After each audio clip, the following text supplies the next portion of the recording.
আয়াতে কারিমার তাফসীরের আগে আমি একটা সুন্দর ঘটনা, যে ঘটনা যদিও কোরআনে নাই, তো খুব শিক্ষণীয়, যে আল্লাহ দৌড়াইতে বললেন কোন দিকে, কিন্তু আমাদের অবস্থাটা কি, আমরা দৌড়াই কোন দিকে, এটা বুঝে আসবে। সেটা হলো এরকম: ভাদ্র মাসে তাল পাকে, তো এক তাল গাছ ওলা, তাল গাছের মালিক, উনি চৈত মাসে 5 মাস আগে তাল গাছের ডাগর কেটে বাড়িতে নেন নাই, গাছের তলেই রেখে দিছেন। সেই চৈত, বৈশাখ, জ্যৈষ্ঠ, আষাঢ়, শ্রাবণ 5 মাসে তাল গাছের ডাগর শুকে মসমসা হবে কিনা? একদম মসমসে। তারপরে ছোট কিছু করলেও আওয়াজ হয়। ওই ডাগরের পাশেই বসা ছিল একটা কুকুর। এক পর্যায়ে কুকুরটা ঘুমে গেছে, বিভোর ঘুম। হঠাৎ করে 2-3টা তাল একসাথে ডাগরের উপর পড়ছে। এখন বলেন যে ঘুমন্ত কুকুরের কাছে যদি ডাগরের উপরে এরকম কয়েকটা তাল পরে আওয়াজ হবে কিনা? বিকট আওয়াজ। এরকম বিকট আওয়াজ কুকুর জীবনে শোনে নাই। কুকুর মনে করছে যে আওয়াজ রে বাপ, মনে হয় কিয়ামত সংগত হয়ে গেছে, পৃথিবী ধ্বংস হয়ে গেছে। ও জান বাঁচানোর জন্য সামনে দৌড়, একদম ক্ষিপ্র গতিতে দৌড়াইতেছিল। দৌড়াইতে দৌড়াইতে দৌড়াইতে সামনে দেখা হলো ক্যাঙ্গারুর সাথে।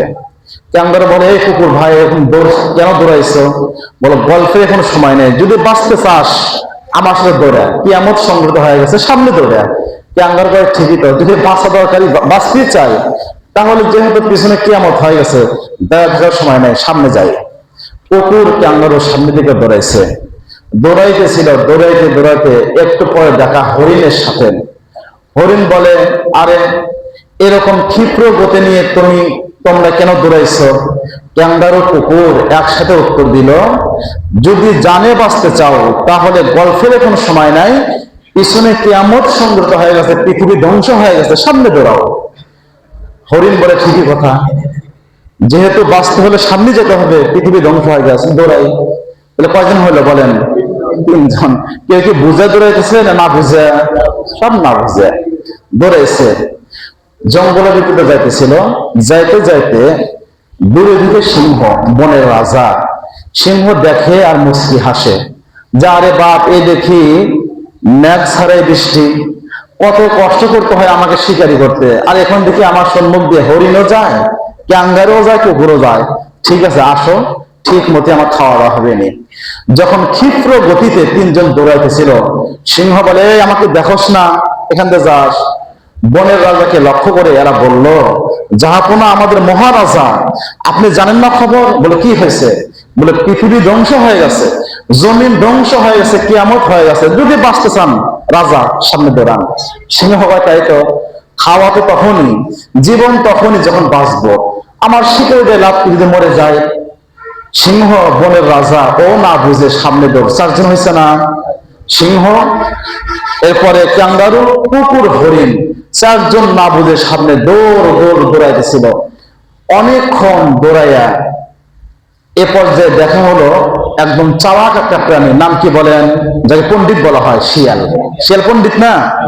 এ শিয়াল ওর সামনে দৌড়াইতেছিল। শিয়াল সিংহকে লক্ষ্য করে বলে, মামা, আমাদের বনের রাজা, একটু দাঁড়াও না। শিয়ালকে লক্ষ্য করে বনের রাজা বললো, ভাই না, এখন দাঁড়ানোর সময় নাই, যদি বাঁচতে চাস সামনে দৌড়া, কারণ কিয়ামত সংগত হয়ে গেছে, পৃথিবী ধ্বংস হয়ে গেছে, সামনে দৌড়া। শিয়াল এখন লক্ষ্য করে বলে, মামা, বেদবি মাফ করেন, আপনি আমাদের রাজা, আপনি অনেক জ্ঞান, একটু থামেন, আমি 1 মিনিট কথা বলবো। বলে, বল, তাড়াতাড়ি বলে। এরপর যে সে শিক্ষিত এবং চালাক চতুর শিয়াল এদেরকে লক্ষ্য করে বলল, আমি মেনে নিলাম তোমাদের কথা, কিয়ামত হয়ে গেছে, পৃথিবী ধ্বংস হয়ে গেছে, তোমরা দৌড়াও কাকুর দিয়ে। কাকুর দিয়ে দৌড়াও, বলো। কিয়ামত হওয়ার অর্থ বলো জমিন সব ধ্বংস হয়ে যাবে, জমিন তো ঠিকই আছে। সিংহ মোষ ফিরল, সিংহকে, ভাই না, ঠিক কথাই তো, ঠিক কথাই বলছো তুমি। তখন সিংহ রাগান্বিত হলো, রাগান্বিত হয়ে ধরলো 3জনকে, কুকুর, ক্যাঙ্গারু এবং হরিণকে। হরিণ মাপ চাইল, জাহাপনা মাফ করেন, আমার কোনো ভুল নাই, ক্যাঙ্গারু আর কুকুর দৌড়াইতেছিল, দেখা আমিও দৌড়াইছি, ধরল 2জনকে। ক্যাঙ্গারু মাপ চাইল, জাহাপনা বনের রাজা, আমাকে মাফ করেন, আমারও দোষ নাই, কুকুর আমাকে বলেছে কিয়ামত নাকি হয়ে গেছে, পৃথিবী নাকি ধ্বংস হয়েছে, এখন দোষ কার বলেন? কুকুরে ধরল শক্ত করে, তুই বল তুই কথা কেন বললি, এরকম ভ্রান্ত একটা খবর ছড়াইয়া আমাদেরকে হয়রান করলি, এর কারণটা কি? কুকুর বলে, জাহাপনা আসলে কিয়ামত হয়েছে, বিশ্বাস না হয় আসেন। কয়েকজন মিলে আসলো, আসার পর দেখা যায় সব ঠিক আছে, কিয়ামত কিছুই হয় নাই। শিয়াল বলল, বনের রাজা মহারাজা শোনেন, আসলে কিয়ামত কিছু হয় নাই, পৃথিবীও ধ্বংস হয় নাই। এই তাল গাছের ডাগরে পুর যখন তাল পড়েছিল, কুকুরের পাওয়ার জীবনে শোনে নাই, না শুনে ভুল একটা কি গুজব ছড়াইছে। সম্মানিত সুধী, আগেই বলছে এই ঘটনা পুরো হাদিসে কোথায়ও শিক্ষণীয়। এটা এইদিকে আয়রে সেদিকেই যায় রে, এটা কি কোনো মুসলমানের উচিত হবে বলেন? যে যেদিকে যায় সেদিকে আপনি যাবেন নাকি আগে ভালো মন্দ বুঝবেন? ভালো মন্দ বুঝতে হবে। আজকে আধুনিক জামানা, এই ফেসবুকে বিশেষ করে আর ইউটিউবে এত ভ্রান্ত মতবাদ, ভ্রান্ত গুজব ছড়ায়, কোনটা সঠিক কোনটা মিথ্যা নির্ণয় করে মুশকিল। কথা ঠিক কিনা বলেন?